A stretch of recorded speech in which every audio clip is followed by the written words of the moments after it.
Stranger things Netflix की सबसे लोकप्रिय और चर्चित वेब सीरीज में से एक है। ये सिर्फ एक डरावनी या विज्ञान आधारित कहानी नहीं है, बल्कि एक ऐसी भावनात्मक यात्रा है जो दोस्ती, परिवार, रहस्य, अलौकिक शक्तियों और एक खतरनाक दूसरी दुनिया के इर्द गिर्द घूमती है।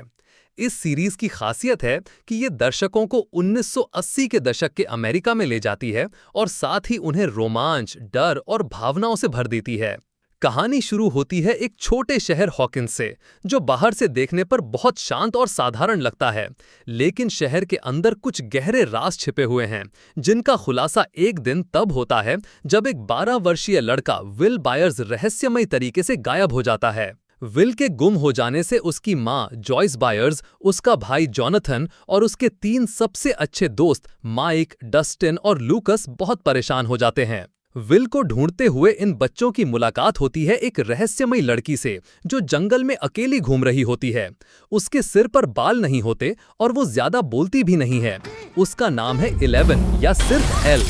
धीरे धीरे बच्चों को समझ आता है कि एल के पास कुछ खास शक्तियां हैं। वो अपने दिमाग से चीजें हिला सकती है, लोगों को मार सकती है और दूसरों के विचारों को महसूस कर सकती है। एल की शक्तियां और हॉकिंस लैब से उसका संबंध ही कहानी को रहस्यमयी और दिलचस्प बनाता है। पता चलता है कि हॉकिंस की सरकारी प्रयोगशाला में गुप्त रूप से कुछ अलौकिक और खतरनाक प्रयोग किए जा रहे हैं। उन्हीं प्रयोगों के कारण एक दूसरी दुनिया अपसाइड डाउन का रास्ता खुलता है। ये दुनिया हमारी असली दुनिया की ही एक उल्टी और डरावनी छाया है, जहां अंधेरा, धुंध और भयानक जीव रहते हैं। उन्हीं में से एक राक्षसी जीव है डेमोगॉर्गन, जिसने शायद विल को अपने साथ खींच लिया है। जॉयस बायर्स को यकीन होता है कि उसका बेटा जिंदा है और वो उससे संपर्क करने की कोशिश करती है, बिजली के बल्बों, दीवारों और घर की अजीब हरकतों के जरिए। बाकी लोग उसे पागल समझते हैं, लेकिन सच धीरे धीरे सबके सामने आता है। इस दौरान हॉकिंस शहर का पुलिस प्रमुख जिम हॉपर भी इस रहस्य में उलझता चला जाता है और वो भी एल, अपसाइड डाउन और हॉकिंस लैब के राजों से वाकिफ होता है। हॉपर की कड़ाई और एल की मासूमियत के बीच एक भावनात्मक रिश्ता बनता है, जो कहानी में गहराई लाता है। स्ट्रेंजर थिंग्स का हर सीजन एक नई कहानी और चुनौती लेकर आता है। पहले सीजन में विल की तलाश और डेमोगॉर्गन से लड़ाई होती है। दूसरे सीजन में पता चलता है कि विल के जहन में अब भी अपसाइड डाउन की छाया बनी हुई है और एक नया खतरनाक राक्षस माइंड फ्लेयर उसका पीछा कर रहा है। तीसरे सीजन में हॉकिंस शहर में एक नया मॉल खुलता है, लेकिन उसके नीचे रूसियों द्वारा बनाए गए एक गुप्त ठिकाने की वजह से फिर से अपसाइड डाउन का दरवाजा खुलता है। चौथे सीजन में सभी किरदार बिखर जाते हैं, कुछ हॉकिंस में, कुछ कैलिफोर्निया में, और एल अपनी शक्तियां खो बैठती है।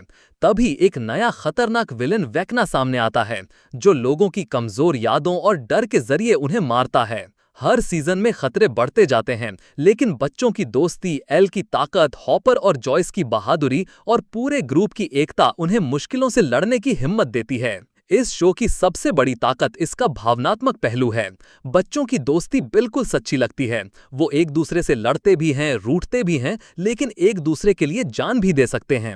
जॉयस की अपने बेटे के लिए दीवानगी, हॉपर की एल के लिए पिता जैसी भावना, स्टीव और डस्टिन की मजेदार बॉन्डिंग, ये सब शो को केवल थ्रिलर नहीं, बल्कि एक दिल को छू जाने वाला अनुभव बनाते हैं। शो में कई साइंस फिक्शन कॉन्सेप्ट्स हैं, जैसे टेलीकाइनेसिस, सोच से वस्तुओं को हिलाना, टेलीपैथी, दिमाग से संपर्क, समानांतर ब्रह्मांड, अपसाइड डाउन और सरकारी एक्सपेरिमेंट्स। ये सब बातें स्ट्रेंजर थिंग्स को केवल एक ड्रामा या हॉरर शो नहीं, बल्कि एक गहराई वाली कहानी बनाते हैं जो सोचने पर मजबूर करती है। अगर बात करें सीरीज के माहौल की, तो स्ट्रेंजर थिंग्स आपको 80 के जमाने में ले जाता है। पुरानी कारें, telephone, tape recorder, games, mix tapes और क्लासिक हॉरर फिल्मों का रेफरेंस, ये सब आपको एक अलग ही समय में ले जाता है। शो का संगीत, बैकग्राउंड स्कोर और सस्पेंसफुल स्क्रीन प्ले इसे और भी खास बना देता है। स्ट्रेंजर थिंग्स सिर्फ डराने वाली कहानी नहीं है, ये हमें कई जरूरी बातें भी सिखाती है। सच्ची दोस्ती वक्त आने पर किसी भी ताकत से लड़ सकती है। हर बच्चा, चाहे वो कितना भी कमजोर क्यों ना लगे, अंदर से मजबूत हो सकता है। माँ बेटे का रिश्ता कितना गहरा हो सकता है, जॉयस का किरदार इसका बेहतरीन उदाहरण है। डर से भागने से कुछ नहीं होता, उसका सामना करना ही असली हिम्मत है। और सबसे अहम बात, कभी कभी सबसे अलग, अकेले या अजीब लगने वाला इंसान ही सबसे खास हो सकता है, जैसे एल। अब तक स्ट्रेंजर थिंग्स के 4 सीजन आ चुके हैं और 5वां और अंतिम सीजन जल्द ही आने वाला है, जिसका सभी को बेसब्री से इंतजार है। अगर आपने स्ट्रेंजर थिंग्स अभी तक नहीं देखा है, तो ये एक ऐसा शो है जो आपको अपनी अनोखी कहानी, यादगार किरदारों और भावनात्मक गहराई से जरूर जुड़ने पर मजबूर कर देगा।